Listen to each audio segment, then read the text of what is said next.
Hello there, my beautiful internet friends. We are live. I just received word that Alexis, my dear friend from Stump Kitchen, is on her way to join our live stream as we speak, which is super, super exciting. How is everybody today, both live and on the playback? Let me know how you're doing and where you are listening from. If you remember, Alexis from Stump Kitchen, her channel is linked in the description down below, is my friend from YouTube. We actually met on YouTube and we did a video IKEA shopping together because I'm missing a foot, she's missing a hand, and we attempted to assemble a desk together. It didn't go so well. It's actually the desk that this is on right now. And oh, she's almost here. I see her loading right now. Hi, Ava. Hello, Carol and Nicole and Meredith and Caitlin and Madeline and E.G. Woods and Camila and Rose. I'm so glad you guys are all here. All right. It's happening. What do I do? How do I get my happening? It's happening. Hello. How do you see me? You know, I'm not sure. Hold on. There should be a setting somewhere where you can change your camera. Okay, good. Let me camera mic. Oh, I see. Okay. Oh, it's there's your beautiful face. Wow, look at my shadows too. It's like a you got that natural lighting going on, right? Like we know it's natural lighting. Natural. Yeah, I'm gonna move that thing out of my face like this. That'll be better. Yeah. Hi. Oh, technology. It's so great. Isn't it though? For this stream, I've been learning this new streaming software. Everybody in the chat is probably aware of that because I've had so many missteps with it lately. But I was like, for this, but it wouldn't let me have another person on. So I was like, well, that's silly. So that's why I got the link to you late, because I was like, where can I get streaming that allows me to have two people? Yeah. I know, but we're here now. Well, it's very exciting, and I love the little duck logo. Whatever. Oh yes, it's a little Streamlabs little duck. Yeah, it's lovely. You're looking great in your yellow. Well, thank you. This is my I'm a Lemon shirt. A friend helped me thrift it, and I saw it, and I was like, "That's ridiculous. I would never wear it." And I brought it home, and I'm like, "This is my new go-to every day. I really like it." That's awesome. That's so, for anyone who we are live, so for anyone who does not know my lovely friend, would you take a moment to introduce yourself? Hello, my name is Alexis Hilliard, and I'm the host of my own YouTube show called Stump Kitchen. I live in Edmonton, Canada. I just had my first baby 6 months ago. Joven's turning 6 months on November 25th. That's exciting. Oh my gosh. Yeah. And what else? I'm a choir nerd. I love to play ukulele. And Joe and I, we met online how long ago was that? I think like a year and a half ago. Yeah. When I was like looking through the pictures to post for everybody, I was like, I think this was a year ago, and I think you came out in July. Yeah, that's so just over a year ago. And we got I posted a picture of us doing our little hike that you took me on just on Instagram last night. And I was just remembering all the good times. And that was back in iWalk days when you had your iWalk. It was before my second leg chopping. Something funny about, I was thinking back to those pictures, something funny about that to me is that was like, we took those pictures within an hour and a half of meeting, I think, in real life. It's awesome. I love you. We're like instant besties. All right, this is done. Because if you don't know, as I mentioned at the beginning of the stream, my mic is like way over there. I'm failing as a YouTuber. Here we go. If you don't know, I met Alexis online. Like we found each other's channels, and we're like, we should do something together. And so she just came out and stayed with us for 4 days. I think we kind of both knew that we would just click. Yeah, you were so welcoming, and it was like, I don't know, it was like we had already known each other weirdly. Like it just felt like we were rekindling a friendship that had already been in existence. Exactly. It's really cool. Yeah. Yeah, and so much is I'd known Brian before, so it's great. I know. He's delightful. He just took the dogs up to the forest to keep the house quiet during the stream. Oh, Faith, thank you so much for your super chat. I really appreciate that. So a lot of things have happened in your life, Alexis, since I've seen you. As you mentioned, you had a whole kid, which is amazing. A whole kid. Yeah, it's been great. People like it was so funny when I was pregnant. People always ask like, oh, "What are you having?" And I'm like, "Well, I hope it's not a dinosaur. I think, So Fingers crossed. I had a whole kid, and not a dinosaur. So No, yeah, not this time. fun.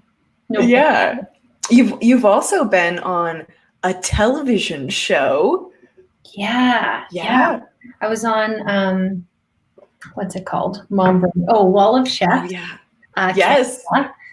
Unfortunately, it's not available in the States yet. But maybe one day it'll be available. And yeah, that was also a year ago. Like I filmed that in September. They flew me out just for like 36 hours, basically, Oh like wow. quick nights in one day. And yeah, earlier that year, I had already tried out to be on MasterChef Canada, and I got to the very end of the auditions, and the very last one, I didn't make it. So I was like, whatever. And then this one came, and I was like, oh, we want to try. Let's see how we do. Yeah. We're like, yes, we'll take you. That's great. And yeah, I made a video about my experience, and I put my audition video in it, which was hilarious. So like, why did they pick me? Also, you were like, because I watched that video, and you're just so natural and just like great in front of a camera. Of course they would pick you. Thank you. You're so sweet. What about this? Oh, that's better. Beautiful. Oh, you're like golden, just lit up. Side lit, from my sunset. Quite literally, the light that's really bright in my face. Yeah, that's perfect. Yeah, but yeah, you're right. A lot has changed, and same with you. So much has happened. Like you literally got amputated again since I last saw you. Yeah. Oh gosh, it simultaneously feels like it feels like a lot longer ago that I had my surgery, but it doesn't feel like that long since I've seen you. But yeah. So yeah, I had my leg chopped off again, and got a leg that actually works. Yeah. I know, which is nuts, because a year ago I was just like walking around and hoping to be able to walk. Yeah. And do people know that you're, oh my gosh, I might be giving something away. Am I? About your recent life transition? Oh yes, are we talking about job sort of things? Yes. I haven't actually talked about it yet, but I am transitioning out of my day job for a variety of reasons, and doing a lot more here and throughout various social media platforms, and some projects and writing and stuff like that, which is very difficult. I've been trying to write for quite some time, because it's a skill I'd like to learn and practice, and I always feel silly saying this, but I've always really wanted to write a book, and so I'm in the process of that. But I find I can talk super easily in front of a camera and express things, but when I try to put them on paper, I'm like, there's nothing there. Are you a writer? Yes and no. In terms of I used to love reading, and I don't read much anymore. I think because when I did my master's, I was like, I'm never reading again, because I had to read, for school for so long.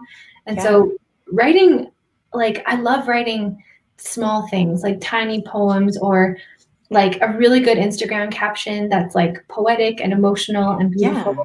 I love doing that. But I have to grab the inspiration when it comes, because it's very fleeting. And if you ask me to write a nice post today, I'd be like, I don't know, 2 days from now, here's a picture, inspiration, and it that. So yeah, I enjoy writing. I think there's a beautiful power in words and how we use them and stuff, but I wouldn't call myself a writer per se. But I think the goal of writing a book is amazing. And I honestly think the more you say it out loud, the more you can actually will that into reality. I think it's a really cool goal.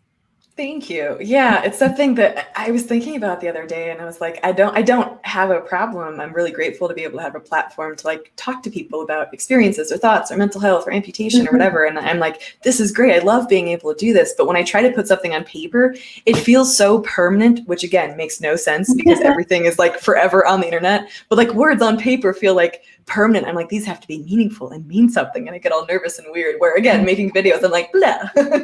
I know, and your videos are out there. They're stuck there unless forever. Yeah, exactly. like writing a picture book online, you know, like yeah, actually, very much so. yeah. And I guess you're so good at telling stories, and I think that that's one of your really powerful gifts and why a lot of people are really drawn to your channel. So what you could do is just like tell stories to people online or at home and just record them and then have someone transcribe them for you. And then I wrote a book and just edit it, you know, and then that's a great idea out of it because you're already so good at telling stories. You might as well just use the medium you're already good at using and like just sort of turn it over. Why not? First of all, thank you. I appreciate that. And that's a great idea because maybe it's something about like actually putting something into spoken words that makes my brain click. And so I could just do that and then transcribe it. That's a great idea. They process information differently, or I think some people are just natural storytellers, and I think you're one of them. Yeah, thank you. And it's like, plus there's like such great value in, I think, like oral stories and stuff. So if you capture that on paper, it'd be really, really cool. I'd read one of them on the Thank you. You know? Be a great poop accompaniment. Bad. I would take it. Also, baby, you know, it's important. It is though. Also, I dear chat, I am not neglecting you. I'm just really enjoying talking to my friend.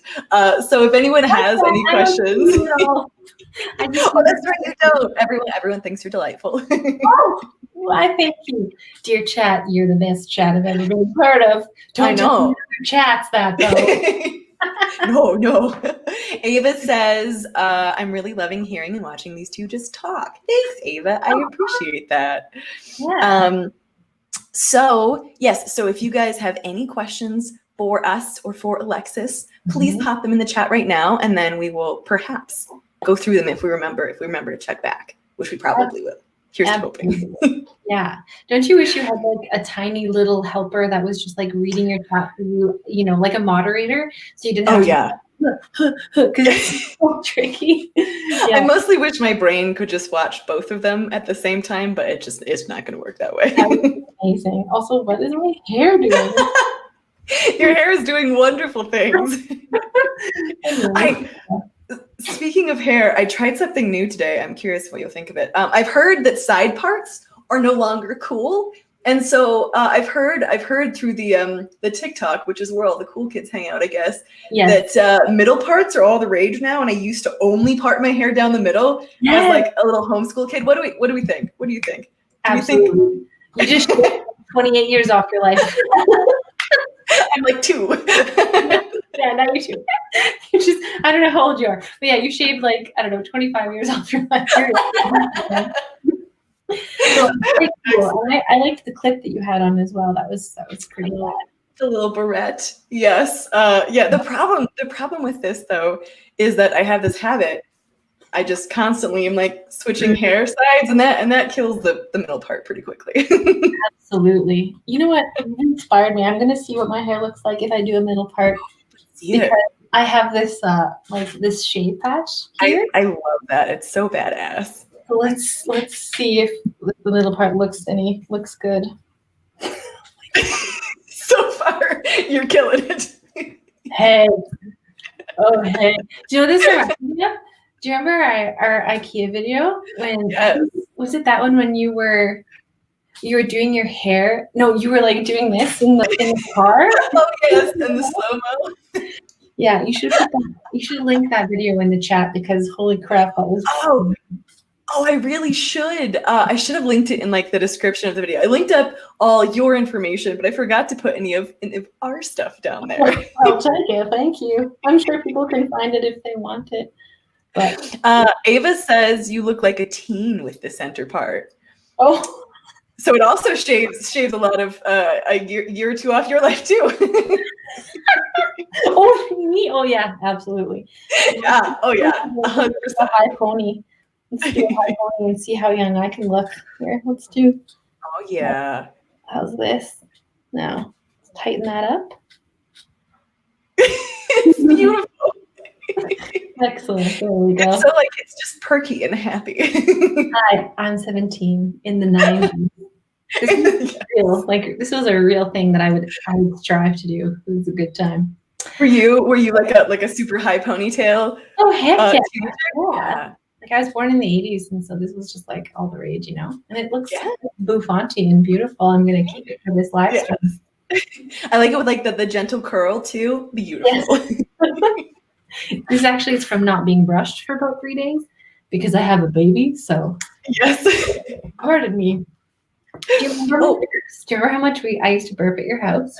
I do actually. Yes. There was one thing that like this is gonna sound, I thought it was really endearing because I was like, oh, you're comfortable around me. Yay. I think I'm comfortable around a lot of people, honestly. Yeah, that's amazing. But yes, you helped me feel safe to be myself. It was great. Also, Faith, thank you again so much for your super chat. Faith would like to know, Alexis, could you give a brief history of your stump? Absolutely. So my stump was born in 1982, along with me. I'm one of the oldest millennials possible. In fact, I'm just right on the edge. And when I was born, the doctors thought that there was something potentially very wrong with me because they didn't see this on the ultrasound. So they whisked me away and they did a bunch of tests. And eventually my dad was like, she's fine. Like, look at her. She's just a baby who's missing a hand. It's fine. Yeah. And down the road, they wanted to do a pretty invasive surgery where they would kind of like saw down the middle of my arm to create kind of like a claw pincer, which is something that they used to do. I don't know if they do it anymore. I hope not. But luckily my parents were like, no thanks, like we're good. And, you know, they were going to potentially remove my little nubbins, which are my fingers essentially that just had a chance. Your nubbins are amazing. I'm so glad they didn't take them away. Pick my nose with them, like they're great. And so, so it was a bit of an intense situation for parents and the medical community at the time. But, you know, once they like got me home and they were just like, you know, this is fine. This is great. And the doctors think it's something called amniotic banding syndrome, but there's never really a way to know. Even to this day, it's kind of a doctor's best guess. And basically what that is, it's like little pieces of amniotic tissue can kind of come off the inner lining of the uterus and kind of pull it down. And they think that sometimes either they get scraped off, or I'm not really sure how it happens. But then they just kind of get caught around different parts of a baby. Sometimes feet, arms, neck. Sometimes it can be fatal for the baby. Sometimes they you know, cause a limb to not grow because it kind of constricts the blood flow and then the growth just kind of stops. So that's what they think happened. So, but I'm not really sure. That's the history of my stump. And then since then it's grown up, and now my sister named my stump Bebe when she was tiny. She was trying to play baby hand, and so she named him Bebe. And I would put on little plays for her with Bebe and Biggie. My right hand was the bad guy and Bebe was the good guy. And I put on plays for her, and she would laugh, and it was just so much fun. So I had a really delightful relationship with my stump growing up. Oh my gosh, Joe, have you named your leg stump? And do you call it your leg stump? No, I haven't named it. How have I not? Yeah, so I never know what to call it. I'm like residual limb, stump, nubbin. Nubbin seems most fitting to me. Like that's what I refer to it. I also just call it my leg, depending on the day and the situation. This is your leg that's a bit shorter than the other one. A leg, but you know, it has more character, has more coloring in the form of scars on it. Absolutely, it's lighter. You know, significantly. But you think you would ever like name it, or? I think I would. I don't know why I've not thought of this before. I've always named my prosthetic legs. Like the first one I had was Christopher Walken because I think it's hilarious. Someone suggested that. That's Get great. it? Because it's walking. And then this one is Sunshine because I'm walking on sunshine. I also named by one of my lovely community members. And now my running blade needs a name. And the naming is open, guys. I've had lots of awesome suggestions. Blade Runner. What's that? Blade Runner. That's actually what a lot of people have suggested. Yeah. It's a bit like you know, like it's right there in your face. It's on the nose. I think it's cool. Yes. Yeah. So I'm still. I don't actually have it yet. I do have a picture of it. Ooh, I think I'm gonna share that with you / the live chat because it's actually done. I haven't been able to bring it home yet. You shared it with your patrons, right? I saw that because yes. Oh yeah, that's right. Yes. I'm your patron, and you folks can also be my patron. We're both on Patreon. That's right. That ways, if you want to. If you feel like it. If you feel like it, you can. But yeah, I think you shared it on Patreon. Oh yeah. So this is what it's gonna. I'm so excited. I'm not gonna be able to pick it up for another probably 2 weeks. Like it's done. I could just go up there and get it. But because Brian has a huge test coming up, we are like in total lockdown. Like we're not leaving the house. Like groceries are being delivered, kind of lockdown, just to make sure that he's healthy for that test. I'm so bummed because the day we started that was the day that my prosthetist texted me and was like, "Hey, your leg's ready." And I was like, "Gah!" There must be a reason for it, you know.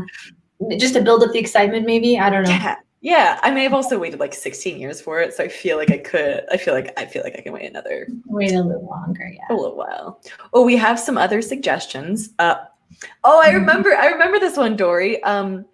Blade with, as in like Beckwith, but with a blade. Oh, that's deep. There's multiple levels there. I know. Oh yes, like you're Joe with a blade. Like it's anyway, there's lots of meanings there. There's multiple meanings.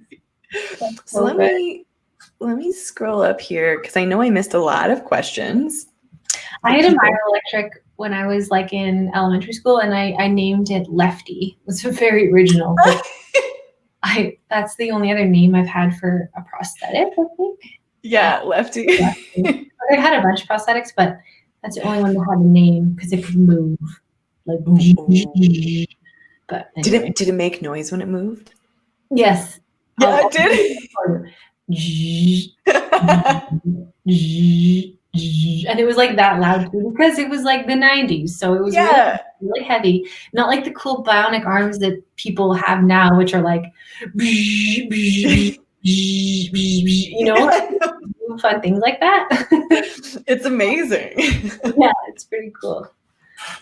Yeah. What question did you miss? Let's see. Yeah, let's see here. I gotta get back to the section. Oh, here we go. What is Alexis's favorite easy and quick thing to cook? Well, you know, just before this, I did a little Facebook Live cook along thing, and I made a really easy 1-bowl chocolate cake, vegan and gluten free. It's like 10 ingredients, super simple stuff that's in your pantry, and you just literally and mix, bake, and eat. That's really fun. Eating part sounds especially good. Yeah, exactly. I'm really into like a lot of like vegan pastas with coconut milk lately. Guacamole is always really fun, but like in a pandemic, it's so weird because you don't always have groceries and you can't just like go out and get them. So I do order them in a lot as well. Yeah. And so like still using fresh stuff, but like using freezer things. So I've been making gluten-free hamburger helper type meal. Oh, that's cool. Veggie burgers and pasta, and it's just like so good. It's delicious. Waffles are great. Basically anything that I can use my stump to smash stuff with, like mashed potatoes. I just like built-in kitchen tool. And like, when we made lemon meringue pie, did you? Yeah, you did. Okay. Maybe we won't. Maybe we'll make people watch our video to see what. Yes. with my stump. Yeah. Yeah.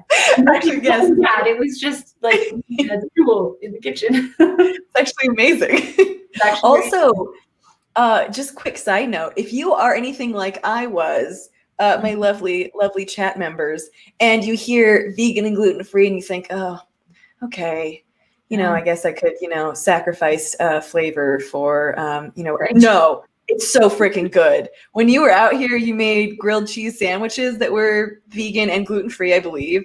And then we made the lemon meringue pie that was vegan and gluten-free. And it was legitimately so good. It changed the way that I thought about those words, because there's like this like stigma of like, ew, gross, but oh my God, it was so good.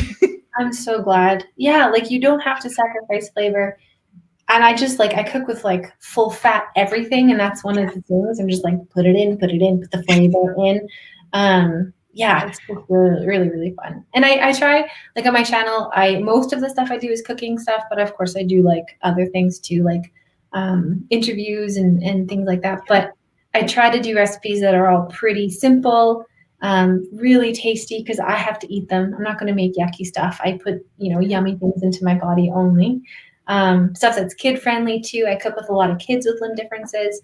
So if you ever want to try something vegan and gluten free and easy and fun, give it a shot on my channel. And tasty. Yeah, seriously, that's the thing. I was wondering, I'm going to pipe in my own question here. Have you ever made anything like during the course of the video that was just tasted terrible, that you were like, oh, this did not go well? No, yes. Well,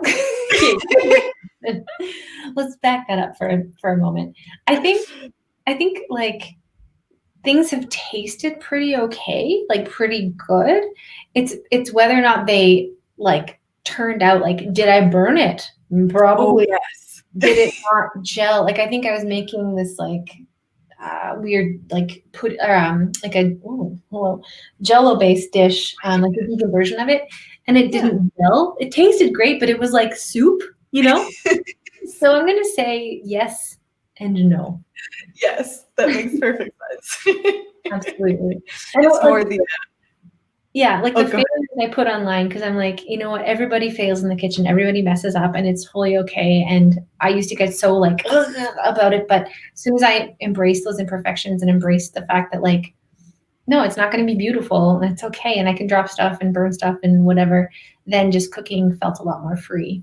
So if you watch stuff, like I put in the failures and I put in the things that don't work, because that's real, Yeah. Yeah. Well, I talk about that on your channel all the time, I think it's just I'd rather watch stuff like that, and I've been cooking a lot more lately. Like over the past 3 or 4 months, I've been like cooking actual dinners. And I know this actual ones. like, yeah, not just like super lame, boring ones where you just put something in the oven and you're done because it might have come out of a freezer. Like actually cooking things, which I've never really done before. And also the whole, like talking about the whole freeing thing. I would get like, oh my God, this whole thing's going to suck because I forgot that ingredient. And, and then I was like, let me just get, like, okay, so I don't have any butter. But I have olive oil. Not the same thing, but close. And just like trying different things. Like I made a meal the other night. Yeah, exactly. And I made a meal the other night where I forgot an ingredient. I burnt something and something was underdone. But like I made a few, I made a few like quick modifications, and it was good. So I was like, it's not so scary. I can handle that. Yeah. And how, because like when we cooked together, when we filmed for my channel at your house, we actually sat down and you were like, this is kind of cool. And maybe you even had a rolly chair. I don't remember. But when you're cooking in the kitchen, I'm curious, have you been sitting and rolling around more, or are you typically standing now that you have a better prosthetic? Good question. I'm standing, which has been awesome. Usually by the time I'm like at the end of a day, my lower back starts being like, maybe we could stop now. Yeah. So it kind of depends on the day. There have been a few days where I just plop a chair in there and my kitchen's small enough that I can kind of like turn, and here's a counter, and I turn and here's the oven, so there's not too much moving involved. But on most days I have been able to like stand for the full like 40 minutes or whatever it takes to make dinner, which has been really nice. It's really cool. But there are a lot of modifications that are possible if I'm not having a great leg or back day. Yeah. Every day is leg day. It's so fitting. Yeah, it's so good. Anyway, cool. Okay, let's see. What other questions I missed? Oh, Leon, thank you so much for your super chat. Leon says, "Hi, Joe and Alexis, two of my favorite humans." Hi, Leon. Oh yeah, you're so great. You always have the best comments, and you're a patron too. Both of us, I believe. So yeah. Awesome. And as I mentioned before, you have a very cool name. Leon is one of my favorite names. I just think it's very, very awesome. It rhymes with neon. Yeah, that's probably why. Which is kind of what Wait, is this neon? Am I rocking neon? I feel like absolutely. Neon. Highlighter yellow, kind of. Yeah, yes. I am not a lemon. I am a giant highlighter. Lemon. I love it. Okay, so a lot of people are asking to see your kiddo, but I'm gonna. Yeah. Yeah. Let me just go. I'll just yell downstairs, and you can look at some more questions. I'll see if there's. Let's see. Baby is freaking perfect. Hi everybody. I feel like I usually try to pay a lot closer attention to the chat. So thank you for still commenting and for your super chats and for everything. Hi Sarah and Tony and David. David's favorite meal is pinto beans. Oh, you're back. Do we have yeah, I'm gonna hop in just a moment. They're just on their way to sleep, but yeah. Oh yeah. Right before nap soon. Anyway, I heard pinto beans. Yes. So David's favorite meal is pinto beans and cornbread with fried potatoes. Oh, that sounds good. Yeah, pinto beans are very underrated beans. They're so they don't taste like too much, so you can add them into anything. I love making tacos with them, like sweet potatoes, pinto beans, cooked and mashed together with some salt and pepper and some chili powder or whatever. It's so good for like a taco base. Yeah. My mouth started to water as I was talking.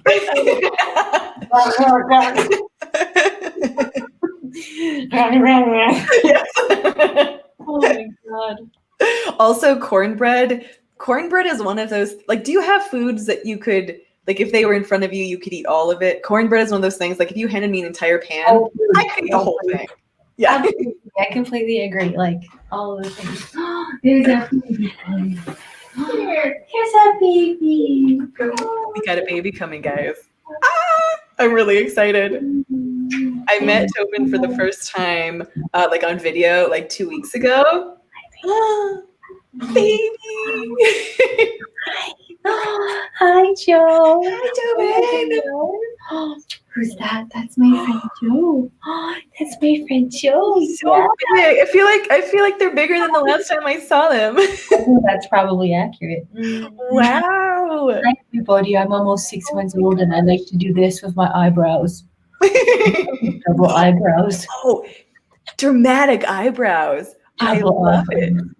I have to go to sleep now, so I'm gonna let her go. Yes. Hi, Tobin. Hi. Oh, so cute. And also, I love the name Joven, guys. I heard it like once or twice before. Absolutely delightful name. Mariah says, so cute. Ava says, those cheeks. David says, cute. Nicole says, oh, he's so cute. Everybody's freaking out over baby. Yeah. And actually, that was a great segue, Joe and Joven, because I just finished a project for CBC, which is the Canadian broadcast company here in Canada. Oh, yeah. And it was just a 5-minute short video about parenting with one hand. And I filmed it when Joven was about 7 or 8 weeks old. And it's all done now, and they're just waiting to put it out. So I don't know when it'll come out, but it'll be out soon, and you will be able to watch it in the States this time. Oh, but that is really cool. Yeah, like all about like, how do I change a diaper? How do I dress them? How to, like, all these little things. So I'm really excited for that to come out, because I think there's not a lot of like resources for parents with limb differences, parents with disabilities. Like, it's just really kind of not that out there. And so I think anything we can do to add to that is important. So That's really cool. So it's a short film. yeah, it's just like a video. It's just like 5 minutes. Yeah. And like we filmed it in the pandemic. So I, rather than like hiring a second camera person to come and help, I hired my partner Allison, and I was like, okay, here's how you hold the camera. She was like, okay, here we go. I'm like, really well. Really well. So the camera work will all be steady hands. Very steady. I was like, here's how you pan. Okay, here okay, it was just, yeah, it was really great. It was awesome. Did you edit it yourself? I did, yes. I edited everything myself. Yeah. Do you feel different, like filming in front of a camera that someone else is holding, or with like someone else in the room who isn't on screen with you, or is it just like all the same? I feel better when there's people around. Yeah. I don't mind obviously filming by myself because sometimes I have to, but usually I'll have a guest or somebody around the house to kind of, that energy I can feed off of. Filming by myself, I feel a bit more self-conscious, which is weird. I don't know why. Interesting.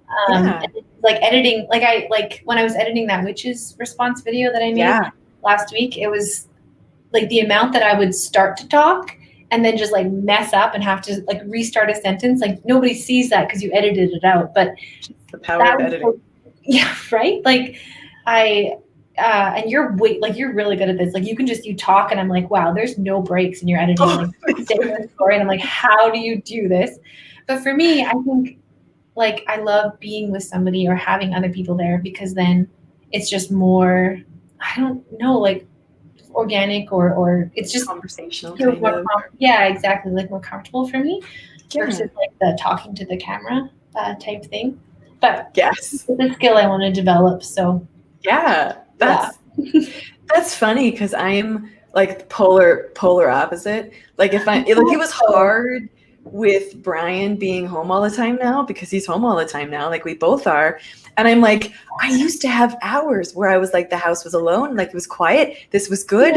And now he's here all the time and he's going to hear me filming and messing up in the background. It's like, it's Brian. It's not like he's going to like, it's not like he's a harsh critic or He's not going to care. He's got a pink beard. I mean, he's not going to care. Exactly. But that's true. That does make sense.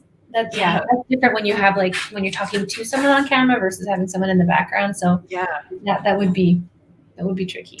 Yeah, that's I think I feel like over the past only couple weeks I've adjusted where I'm like, you know what?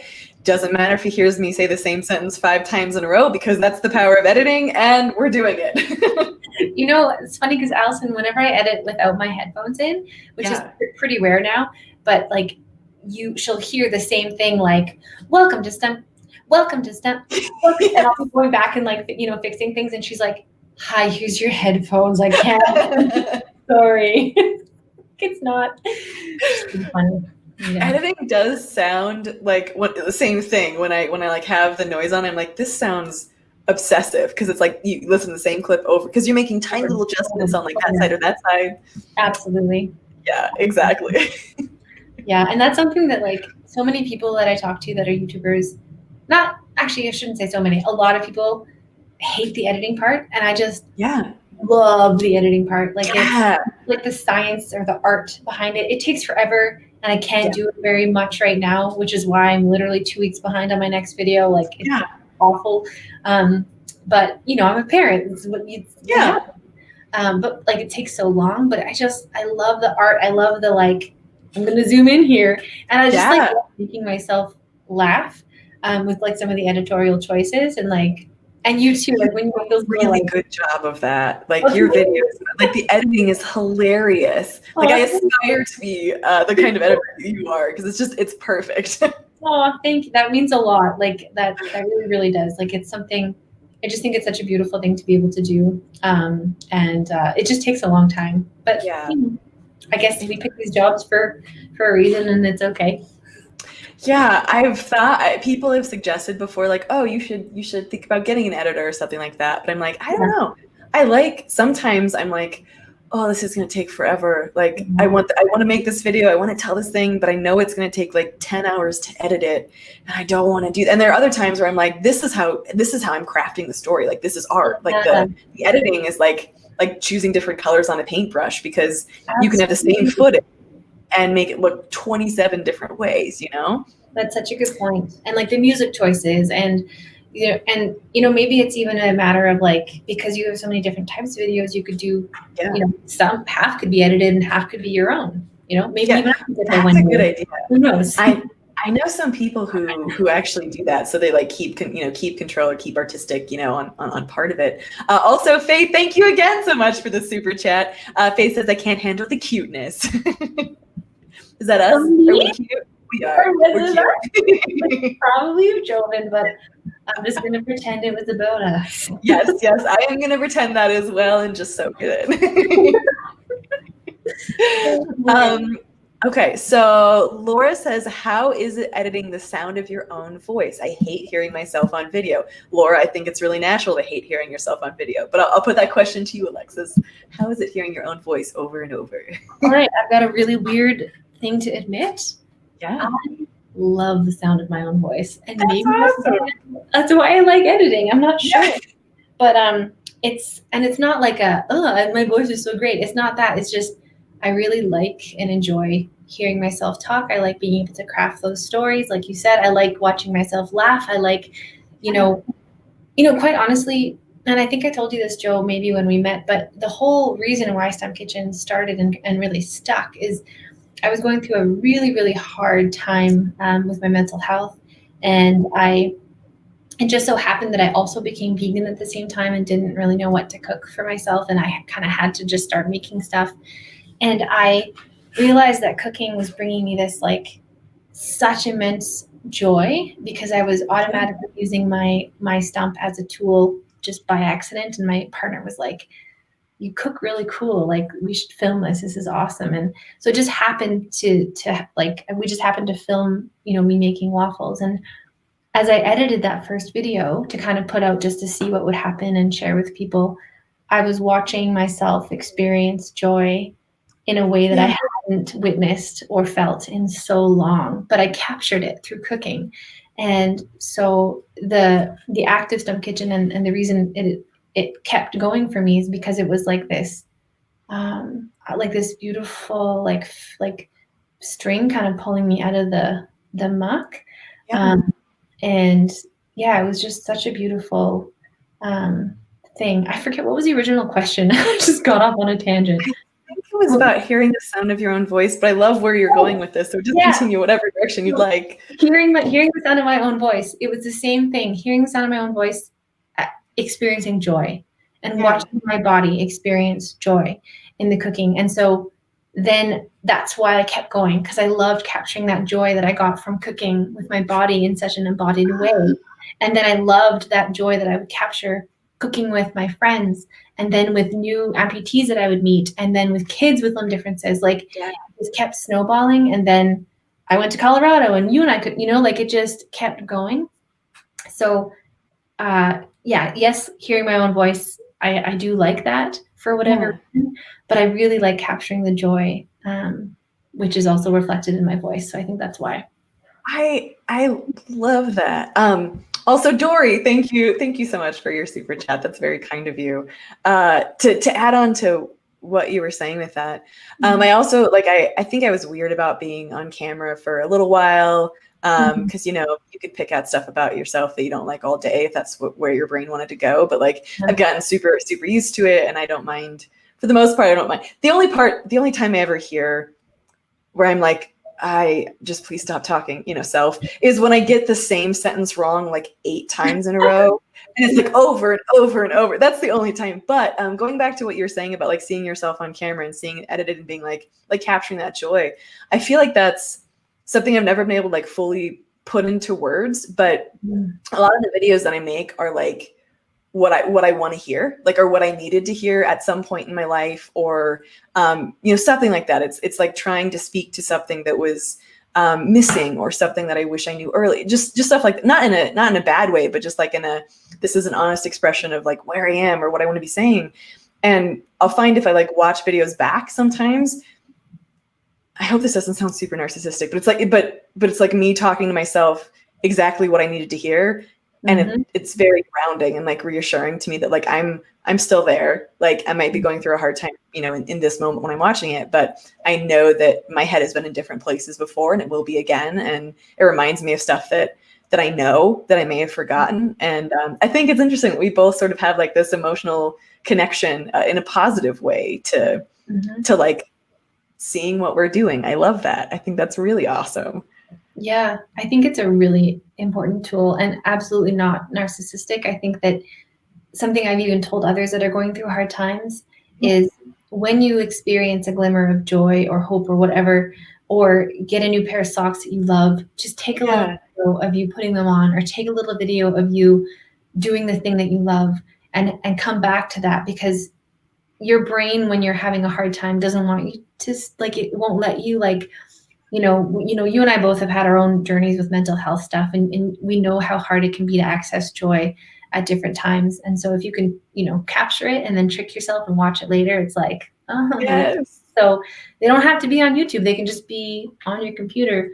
I highly recommend, you know, capturing yourself, or, you know, sending a little message to yourself when you're in a good place, because it can be so healing.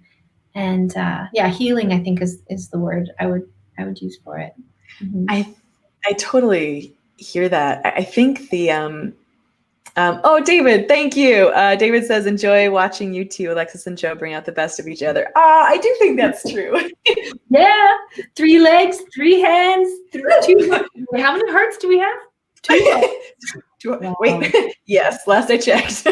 Thank you, David. I'm really glad.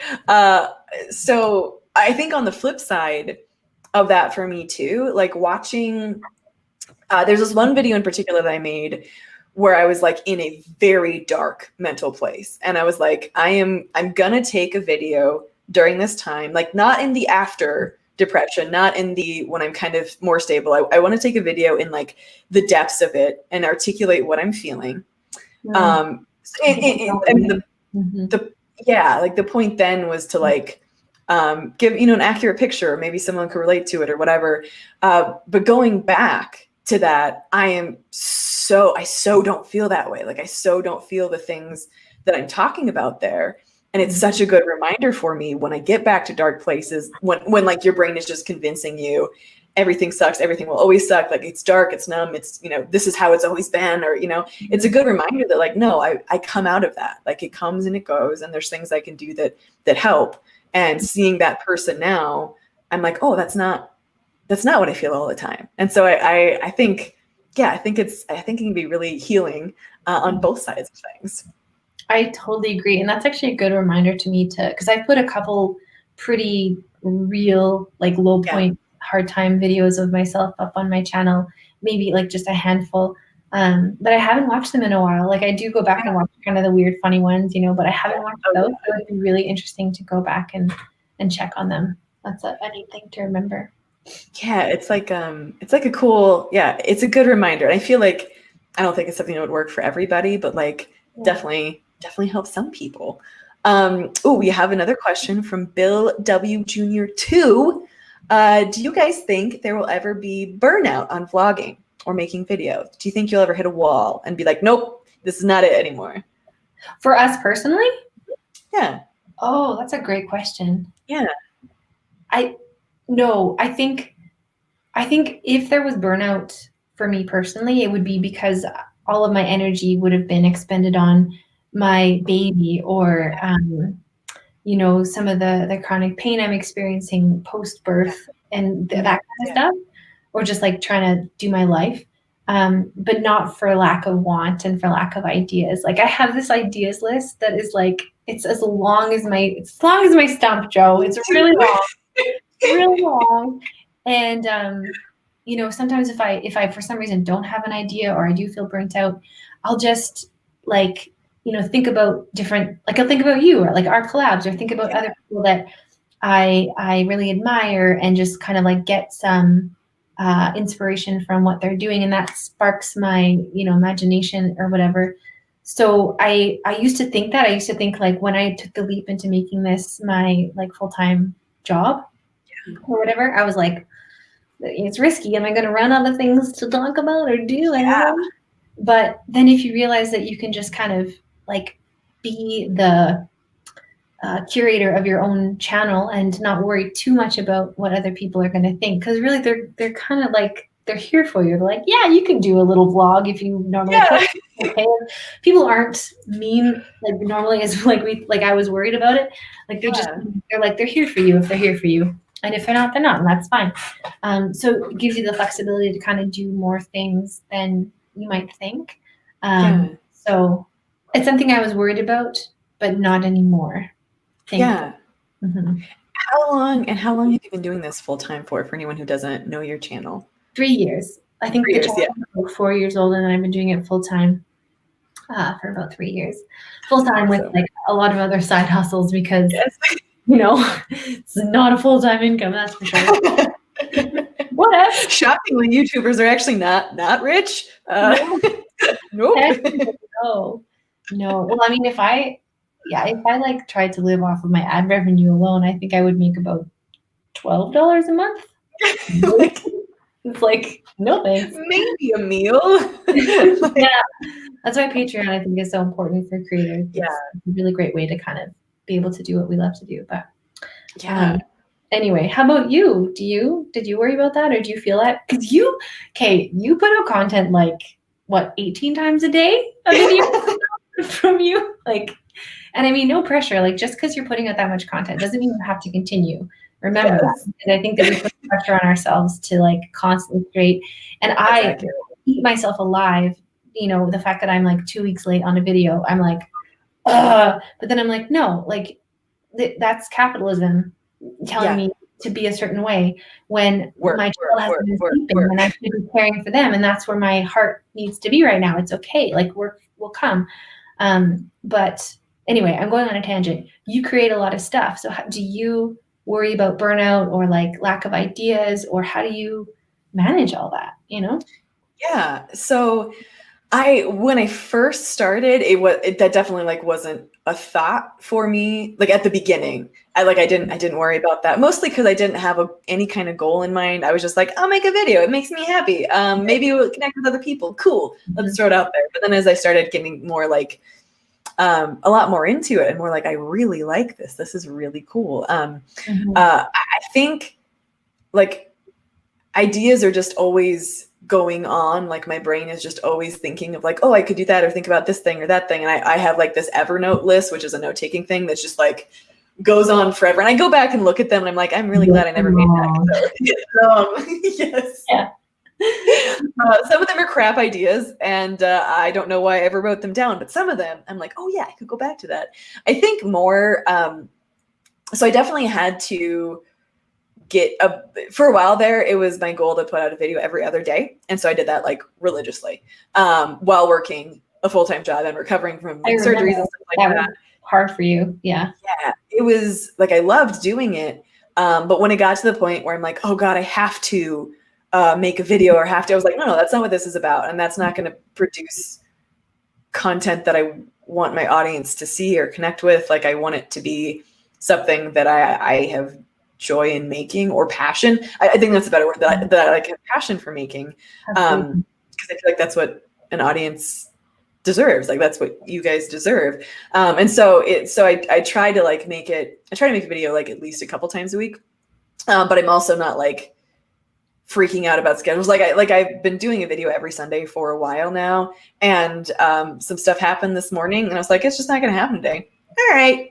Cool. I'll get it up tomorrow. Like, it's not terribly stressful, but I think more than anything, the thing that I worry about is, as this channel continues, how to morph it and keep going in a direction that I want to keep going in, because I started it being like, I'm recovering from surgery. Here's getting home from the hospital. Here's going to the prosthetic fitting. It was very like linear, like this is the story.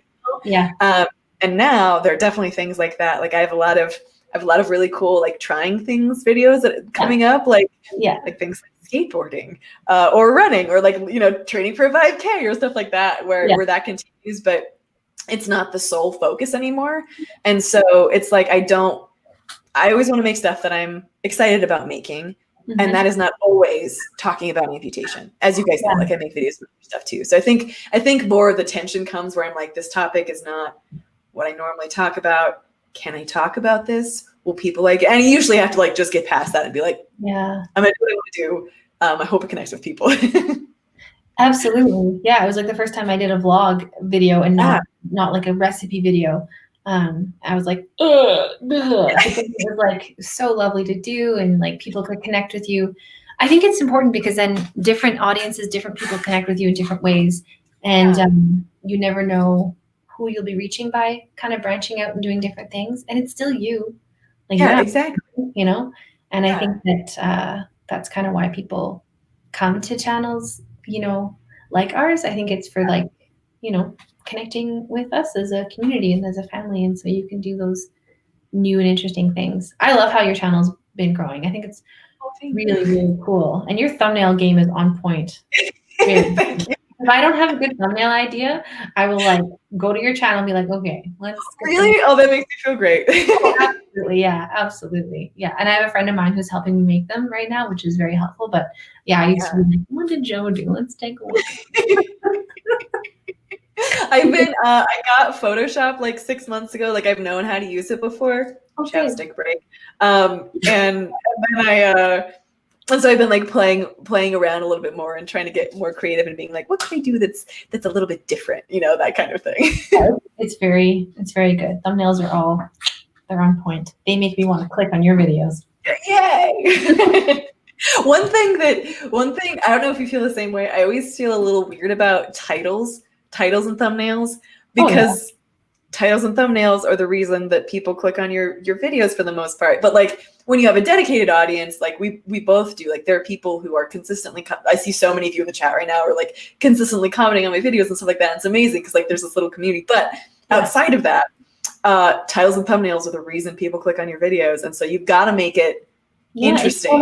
If you want to grow, like if you want your channel to reach more people, then you kind of have to go out on a limb and like try different things with your titles that you might not, or you know, like originally I think about. You'd be like, I'm making chocolate cake. That's great. Yes, exactly. Who cares, you know? Amputee makes cake with one hand. Wow. You know, people are like, oh my God. you know, like, I'm getting my leg chopped off again. You know? Yeah, it's the nature of social media, and whatever. It is what it is. And I don't think people really care. It's what everyone's kind of doing with their videos. And once people get into the actual content, then they're like, here we are. So yeah, and if you didn't want to grow, then just name them something boring. But we love to grow. It's kind of what we do for people, and it's our livelihoods too. So yeah, but it's weird, right? Like it's that first time that you're like, I don't know. Yeah, it's just funny. It's funny times.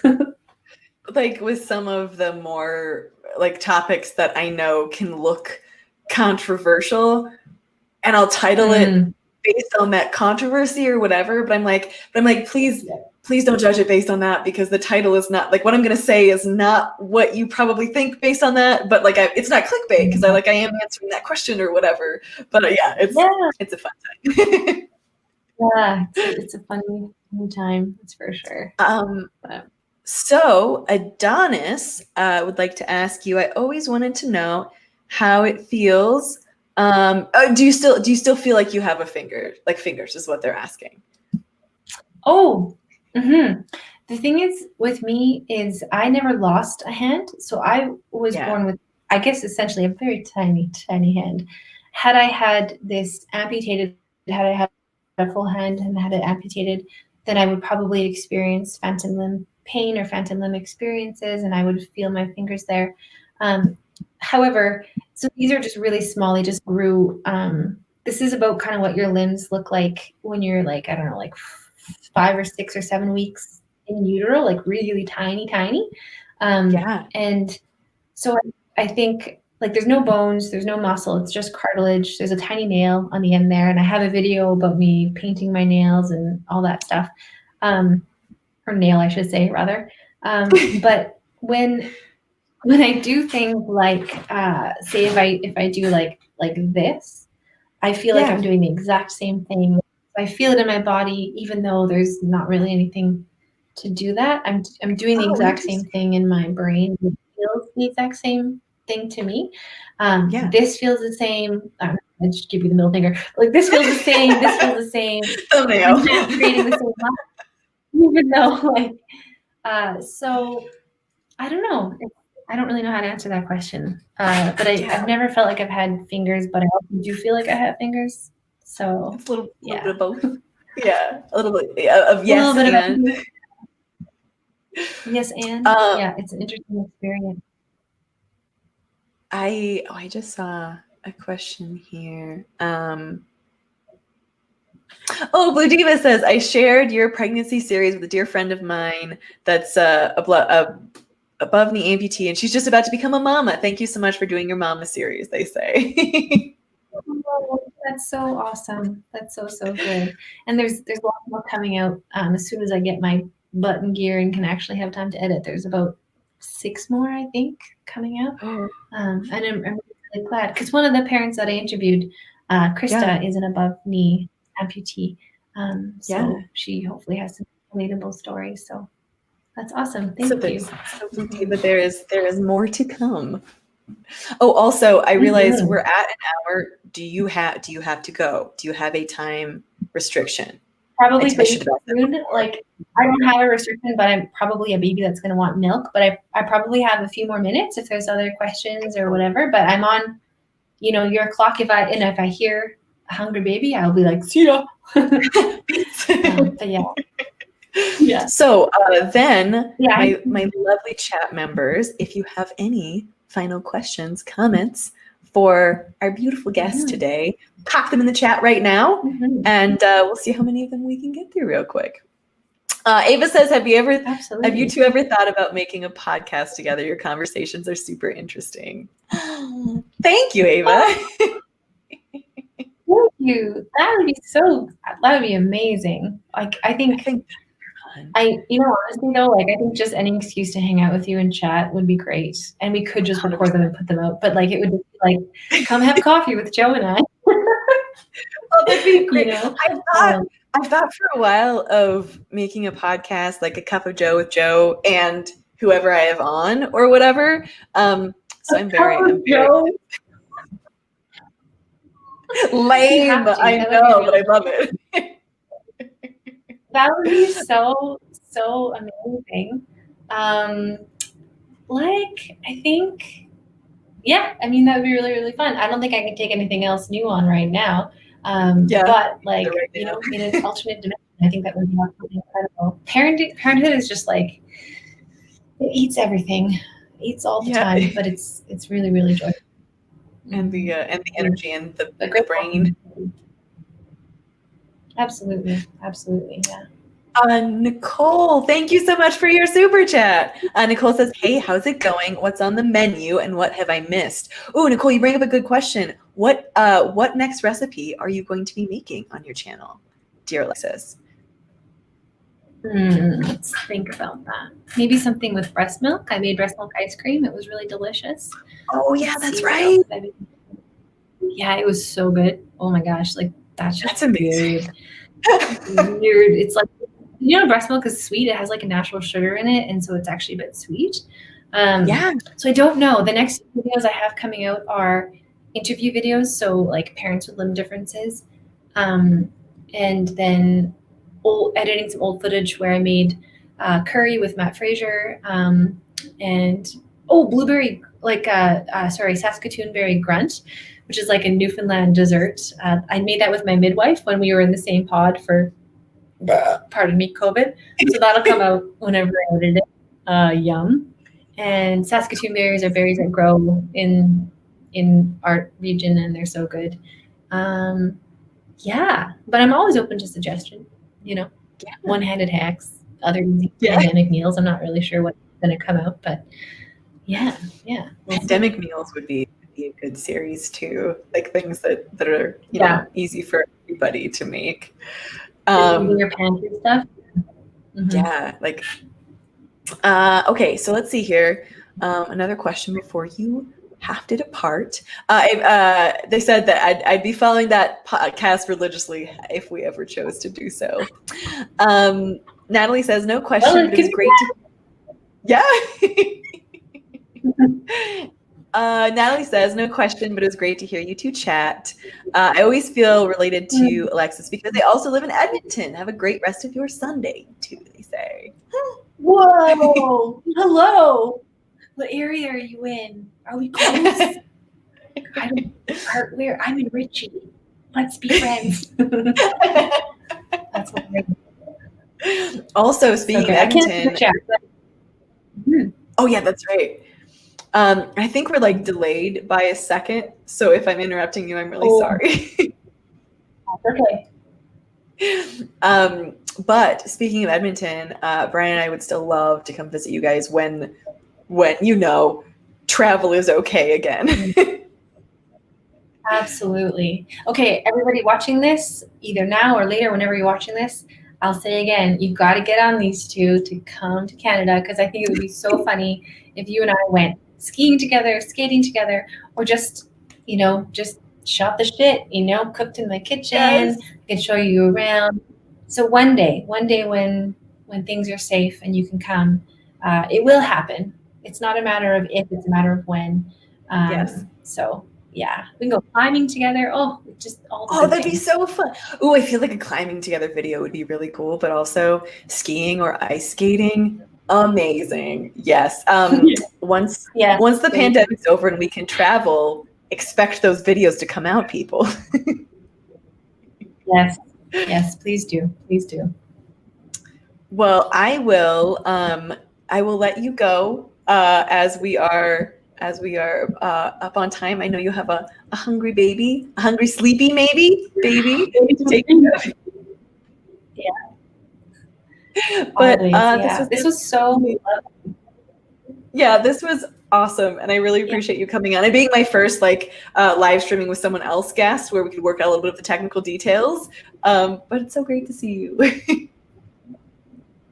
You too. I feel honored. That's awesome. And I think we have a lot of really cool overlap in our communities, in like our viewership and stuff. So hi to everyone. So great. And we'll see you on Stump Kitchen or whatever. Yes. And hopefully you and I can do this again in the future.